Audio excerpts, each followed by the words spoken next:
Olá amigos, estamos de volta para mais um episódio da série Pelos Caminhos do Evangelho. Hoje, quebrando um pouquinho a rotina, nós temos feito episódios quinzenais, mas por conta da festividade da Páscoa que comemoramos nesse final de semana, gostaríamos de trazer aqui algumas reflexões espíritas e cristãs a respeito da Páscoa e a respeito do que ela representa para nós. Bem, para entendermos melhor essa festa, precisamos voltar um pouco no tempo e constatar que ela antecede o próprio cristianismo. A Páscoa era uma das três principais festas da cultura judaica. Naquela cultura, essas festas, as maiores festas, assim como as menores, tinham um papel primordial, que era o de relembrar ano após ano o povo a respeito dos momentos ou dos marcos mais importantes da história daquela nação. Relembrar as gerações novas de todas as lutas e esforços das gerações anteriores no processo de formação daquela nação, daquela grande família. E a Páscoa estava associada a um dos momentos mais marcantes da história do povo hebreu, que é a libertação da escravidão no Egito. Após 400 anos, Moisés vem e inicia o êxodo em direção à Terra Prometida. E na simbologia da Páscoa, um dos símbolos mais importantes é o símbolo do Cordeiro, puro, imaculado, que foi sacrificado, que foi imolado na noite anterior ao início do êxodo, como a representar o sustento para o povo que estava para iniciar uma grande caminhada, uma grande jornada.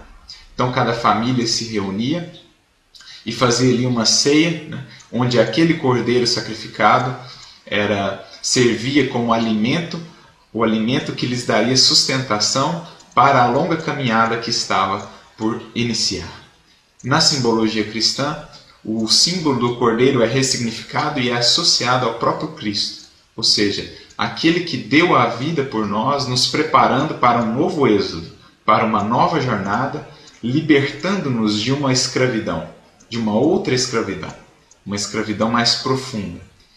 Muitos, quando Cristo veio ou quando ansiavam pela vinda do Messias, aguardavam a libertação do jugo romano. Israel, à época do Cristo, estava submetido ou subjugado ao jugo do Império Romano. E muitos acreditavam que o Messias seria aquele rei libertador que libertaria Israel do jugo, do cetro do Império Romano, e traria esse cetro de volta para Israel, que passaria então a comandar as nações.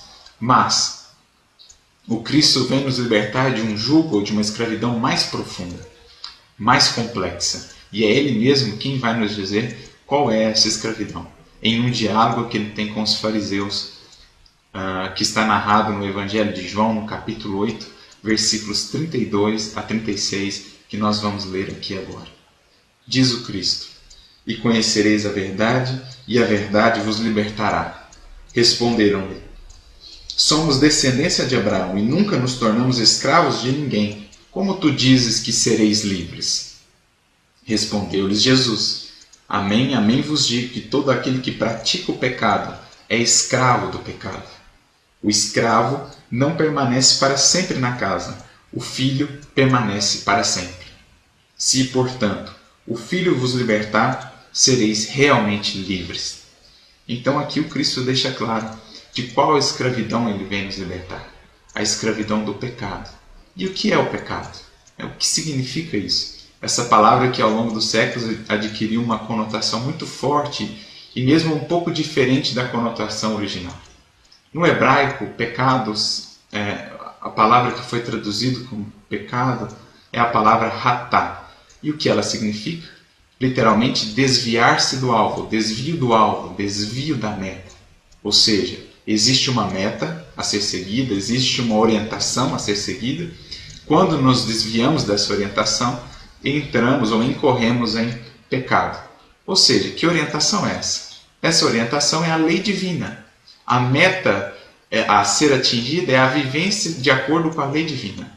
Quando nos desviamos dessa lei, estamos em pecado. E esse pecado traz algumas consequências dolorosas para nós. Por isso Cristo diz, aquele que peca é escravo do pecado. Quando nos desviamos da lei divina, geramos em nós e ao nosso redor infelicidade, sofrimento, desarmonia. É justamente isso que está lá na questão 614 do Livro dos Espíritos. O homem só é infeliz quando se afasta da lei natural ou da lei divina. Então, como Cristo vem nos libertar do pecado? Ensinando-nos a viver de acordo com a lei divina. Ou seja, ensinando-nos a praticar a lei divina em cada um de nossos atos, gerando então harmonia, paz e alegria a partir de nossas ações. Então percebemos que o maior sacrifício do Cristo não é a morte na cruz, ou seja, não é a sua morte em si.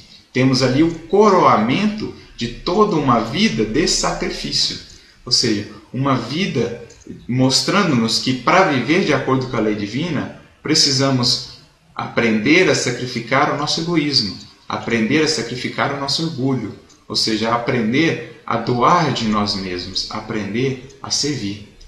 Esse é o grande sacrifício que Cristo veio nos ensinar, né? A sua libertação não é uma salvação gratuita que simplesmente nos transporta para o fim do processo. Não, ele nos apresenta o caminho até essa libertação.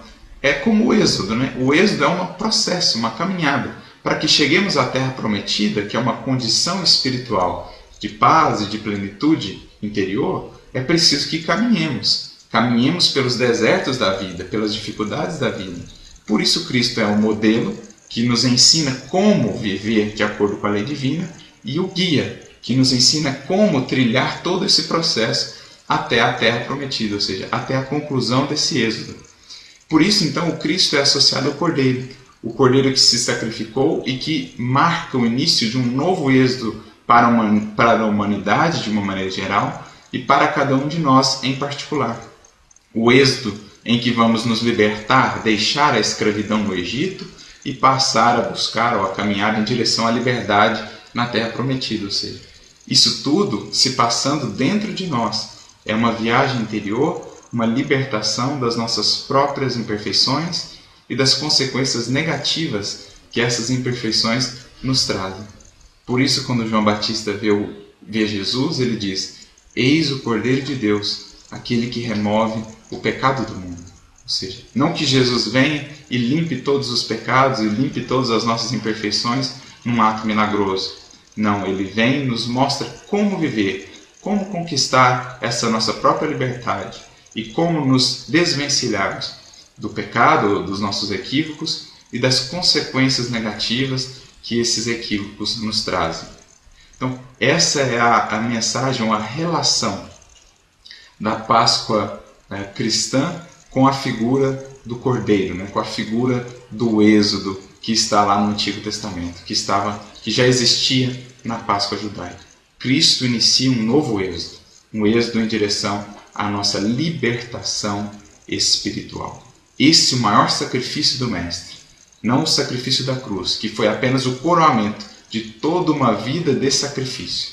Ele quis nos mostrar, então, que para alcançarmos essa libertação, é preciso que aprendamos a sacrificar o orgulho, o egoísmo no altar do próprio coração. Cristo, então, espiritualizou todos os sacrifícios, mostrando que o sacrifício mais agradável a Deus é o sacrifício do nosso próprio egoísmo. Essa é a lição primordial da Páscoa, essa é a lição primordial da vida do Cristo, o Cordeiro que remove o pecado do mundo.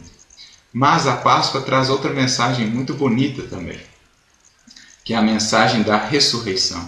Porque muitas vezes, ao analisarmos a tarefa de Jesus, nos detemos na cruz, acreditando que ali é o marco final da sua missão, mas não é. O marco final da sua missão na terra é a ressurreição. O que o Cristo queria nos dizer com isso? Queria nos dizer que a cruz, as dores, as dificuldades de nossa vida são sempre um processo, que não tem a última palavra, não são o fim, mas conduzem ao fim, que é o quê? A ressurreição, ou seja, uma vida mais aperfeiçoada, uma vida mais bela, uma vida mais plena. Então essa é a grande mensagem da cruz e da ressurreição, a mensagem da Páscoa, a mensagem de que todas as dificuldades da nossa vida nos conduzem para uma vida melhor, nos conduzem para uma vida mais aperfeiçoada, que é simbolizada na ressurreição. A dor, o sofrimento, a morte não têm a última palavra, porque depois deles vem sempre a ressurreição, uma vida mais bela, uma vida mais plena, uma vida mais aprimorada.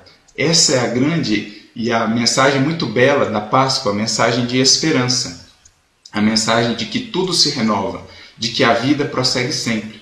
Por isso a Páscoa era comemorada no hemisfério norte, onde ela surgiu, na primavera, como a nos dizer que após os invernos mais rigorosos da vida, a primavera ressurge e volta a trazer a vida, a beleza, a cor, o perfume. Não importa o quanto seja rigoroso o inverno de nossa vida, a primavera haverá de retornar, trazendo consigo a renovação, a vida nova, a vida mais bela. Essa é a grande mensagem da Páscoa, a mensagem da esperança, a mensagem da ressurreição. Pois, como disse Jesus em suas próprias palavras, Deus é Deus de vivos e não Deus de mortos. A vida sempre prossegue, a vida sempre se aprimora. E para aqueles que se unem à mensagem do Cristo e buscam vivê-la, a vida é cada vez mais bela, cada vez mais plena, cada vez mais aperfeiçoada. Pois, como Cristo nos disse, Ele veio para que tivéssemos vida, vida em abundância. Então a mensagem, a grande mensagem da Páscoa, não é só a mensagem da cruz, não é só a mensagem das dificuldades que todos teremos nesse processo de libertação, mas sim a mensagem de que após a cruz vem a ressurreição, de que após qualquer dificuldade na nossa vida, vem uma vida mais plena, uma vida mais abundante, se soubermos vivenciar a dificuldade com confiança e com resignação. Eis a bela mensagem, que possamos então abraçar as nossas cruzes, reconhecendo nelas a oportunidade de ascensão, a oportunidade de nos aprimorarmos, de nos aperfeiçoarmos. Porque outra palavra que também teve o seu significado um pouco alterado ao longo dos séculos é a palavra sacrifício, que na verdade significa tornar sagrado. O sacrifício da cruz, o sacrifício que fazemos buscando seguir ao Cristo é na verdade uma maneira de nos aproximarmos de Deus, de criarmos mais intimidade com o seu amor, para que possamos então ter uma vida nova, uma vida ressuscitada, uma vida mais bela. A vida segue sempre, não importa as dificuldades. Eis a mensagem bonita da Páscoa. Que Jesus nos auxilie a abraçar as nossas cruzes sempre e a abraçar a luta redentora como o meio que nos conduzirá a Deus. Que Jesus abençoe a todos, que a paz do Cristo permaneça sempre conosco.